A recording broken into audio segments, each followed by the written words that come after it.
네, 안녕하세요. 변쌤입니다. 자, 1강에서 11강까지 2018, 2019 굉장히 시끄러웠고 시끄러울 이슈가 될, 문제가 될 다양한 시사를 저랑 같이 다뤄봤는데요. 굉장히 원리를 쉽게 풀고 여러분이 바로바로 실전에서 활용할 수 있는 것에 초점을 맞춰서 최대한 객관적으로 전달해 드리고자 했는데 어떻게 들으셨는지 잘 모르겠습니다. 자, 오늘 저는 어떤 걸 강의를 드릴 거냐면 여러분이 이렇게 저랑 1강부터 11강까지 달려왔고 또 앞으로 매주 매달 시사 이제 보실 거잖아요. 연구하실 거잖아요. 이 시사 자료를 어떻게 활용해서 어떻게 대비해야 하는지를 제가 설명을 드리고자 합니다. 네, 마지막 강의는 그래서 내 말과 글의 논리를 갖추는 법에 대해서 설명을 드리고자 합니다. 실제로 제가 한 면접을 진행했던 분을 만나서 이분을 왜 뽑으셨냐, 사람들을 뽑을 때 무슨 기준으로 뽑냐라고 여쭤본 적이 있어요. 네, 그분이 말씀을 하시기를 나는 사람을 볼 때 이 사람이 얼마나 논리적으로 말을 하냐를 중점적으로 보고 평가를 한다라고 말씀을 하시더라고요.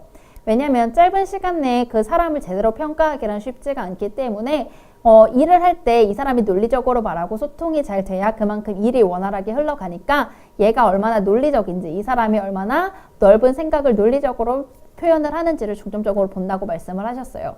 이렇듯 여러분이 논술 시험을 보시든 면접을 보시든 여러분의 말과 글의 논리를 갖추는 것이 굉장히 중요한데요. 이렇게 말과 글의 논리를 갖추는 법에 대해서 저랑 같이 배워보도록 하겠습니다. 이거는 제가 1강에서 2강에서 잠깐 설명을 드렸던 건데요. 수치 찬반 방안 이 세 가지만 준비하셔도 여러분의 말과 글의 논리를 갖추실 수가 있습니다. 먼저 수치 같은 경우에는 시사 이슈 관련한 수치를 좀 찾아보셨으면 좋겠어요.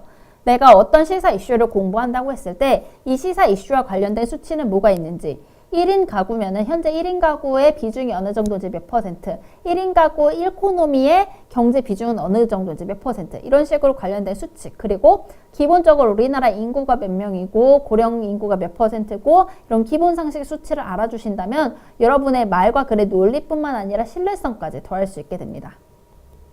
또한 찬반 의견도 같이 정리를 해주셔야 돼요. 이 의견을 보고 단지 이 의견이 있구나 해서 사고가 끝나는 것이 아니라 찬성과 반대에 대한 의견을 3개씩 정리를 해주시고요. 이 찬반 정리된 의견에 수치를 더해주신다면 여러분이 논리와 신뢰성까지 함께 가져가실 수 있는 것입니다. 이렇게 찬반 의견까지 정리를 하고 난 뒤에는 그래서 이거 활용해서 어떤 방안이 있는 데까지 갖고 가시면 됩니다. 내가 찬반 의견 정리했어요. 그러면은 내 전공에서, 내 산업에서 이 찬반 문제에 대해서, 이 시사 이슈에 대해서 어떤 방안을 낼 수 있을지 아이디어의 폭을 넓혀서 정리를 해주셔야 됩니다. 그리고 여기 찬반에 정리하셨던 각 근거별로 어떤 방안이 필요할지, 이 근거는 이런 문제가 있으니까 이런 방안을 활용하면 좋을 것 같아요 라고 하면서 수치와 찬반 방안을 순서대로 이어서 준비를 해주시면 여러분의 말과 글의 논리를 갖추실 수가 있습니다. 또 제가 앞서 설명드렸던 OBC인데요. 여러분은 이 오프닝, 바디, 클로징에 맞추어서 글을 전개해 주실 때 말과 글의 논리를 갖추실 수가 있습니다. 먼저 오프닝입니다. 문제에 대한 현황부터 정리를 해주시면 되는 거예요. 단순히 어떠한 내용에 대해서 의견을 얘기해 보겠습니다 라고 시작하시는 게 아니라 현재 이 문제에 대해서는 이런 상황이 되고 있습니다 라고 하면서 여러분이 연구하신 이 수치로 이 시사 이슈에 대해 내가 진짜 관심이 있다를 표현을 해주시면 됩니다.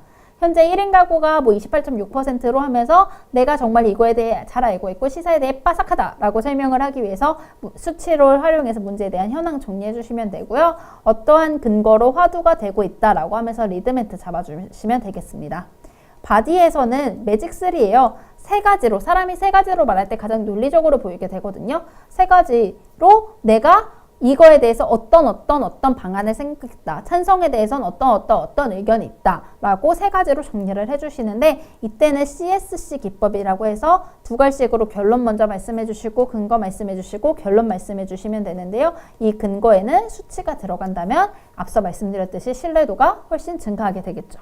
그 클로징에서는 이 바디에서 말한 내용을 한 번 더 정리해서 요약을 해주세요. 그 다음에 이게 어떻게 나아가야 할지 우리 앞에 방안 정리했죠? 이 방안을 활용해서 이 문제에 대해서 우리가 어떻게 나아가야 하는지 방안까지 덧붙여 준다면 여러분이 정말 현황에 대해서도 알고 있고 그리고 찬성과 반대 의견에 대해서도 알고 있을 만큼 내 의견이 있고 그리고 방안에 대해서도 생각해 봤다까지 여러분이 표출을 하실 수가 있습니다. 그러면 토론 면접은 어떻게 봐야 하나요? 라고 물어보시는데요. 토론이라는 것이 찬성과 반대가 있기 때문에 여러분이 원하는 대로 찬성, 반대를 선택할 수 있는 곳도 있지만 강제로 찬성과 반대를 정해주는 곳도 있어요. 그럴 때마다 각 근거마다 제가 1강에서 말씀드렸을 때 각 이슈별로 찬반 의견 모두 정리하라고 말씀을 드렸죠. 이 찬반되는 의견 다 정리해 주시고요. 상대의 의견에서 옳은 점은 일단 동의를 해주세요. 그 의견에 대해서는 옳습니다. 하지만 하면서 여러분의 의견을 정리해주고 반박해주시면 되고요. 토론에 임하면서 나오는 주장은 웬만하면 모두 정리를 해주세요. 결국 앞에서 했던 말 또 하시면 안 되고 앞서 나온 근거에 대해서 여러분이 적절하게 반박을 해야 하기 때문에 그냥 듣고 말씀하시기보다는 듣고 한번 정리를 해서 반박을 해주시는 게 좋습니다. 자, 이렇게 저랑 토론 면접까지 어떻게 준비해야 하는지 같이 살펴봤는데요. 여러분이 여태까지 배웠던 시사 이슈 그리고 앞으로 배울 시사 이슈에 대해서 그냥 그 문제를 단면적으로 보지 않고 조금 더 깊게 파고들어서 비단 시사에 대한 생각만 넓어지는 것이 아니라 여러분이 어떤 문제를 바라보는 사고와 통찰력도 넓어지셨으면 좋겠습니다. 12강 굉장히 바쁘게 달려왔는데요. 어려운 내용도 많았을 거고 복잡한 내용도 많았을 거고 내가 이런 걸 암기해야 하는구나 라고 감이 잡히신 분들도 있으실 거예요. 하나 제가 말씀드리고 싶은 건 어떤 방식이든 좋으니 시사에 대한 관심을 놓지 않고 꾸준히 연구하셔서 입시, 취업, 여러분이 바라는 모든 목표 이루시길 바라겠습니다. 그동안 너무 고생하셨습니다. 수고하셨습니다.